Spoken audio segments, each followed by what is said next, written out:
Hey everyone, today we're going to tackle the ANA test.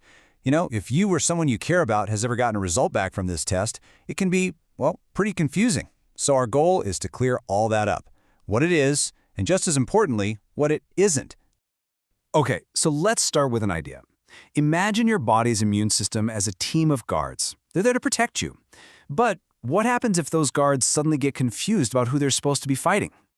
And that question, it gets right to the heart of what this test is all about. It's designed to find those very confused guards. So here's the technical term: anti-nuclear antibodies, or ANA. These are those confused guards. Instead of attacking invaders like viruses, they've turned around and started targeting the command center of your own healthy cells. It's a classic case of friendly fire. Right. So when a test shows high levels of these antibodies, it's a huge red flag. It tells us your immune system might be in overdrive, just overreacting to everything. And that hyperactivity, it's a common feature in autoimmune disorders. But here's the thing, and this is so important. That word, signal. A positive ANA test is not the end of the story, far from it. It's really just the beginning. So let's talk about how to read that signal correctly. And this is the big one, isn't it? The question that causes so much stress when someone sees that word positive on their lab report. Does this mean I have lupus? The answer, and I want you to really hear this, is a big, resounding no. A positive ANA test does not automatically mean you have lupus or any other autoimmune disease. Understanding this one point is absolutely key to avoiding a ton of unnecessary worry. So here's the deal. A positive ANA is just one piece of a much bigger puzzle. I mean, tons of perfectly healthy people walk around with high ANA levels and never develop a single problem. A real diagnosis requires a clear pattern of symptoms over time.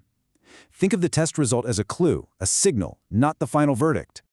Okay, so if it's not a diagnosis, then what in the world is it for? What's its actual job in a medical investigation? Think of it as step one. A positive ANA result is basically the clue that tells your doctor, okay, something here warrants a closer look.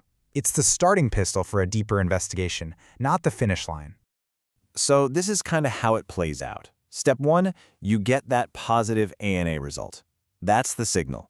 Step 2 is where your doctor puts that signal into context. They're going to look at your actual symptoms, your health history, the whole shebang. And only then do they move to step 3, ordering more specific tests to zero in on what's going on. All right, so if the ANA test is just step 1, what comes next? How do doctors actually build that full picture? Well, they bring in the specialized tools. These tests are way more specific. For example, things like anti-dsDNA and anti-Smith antibodies are much more tightly linked to lupus. They'll also check for general inflammation markers to see just how active your immune system is. It's all about getting a much sharper, more detailed view. Your doctor is basically a detective at this point. They're gathering all kinds of evidence.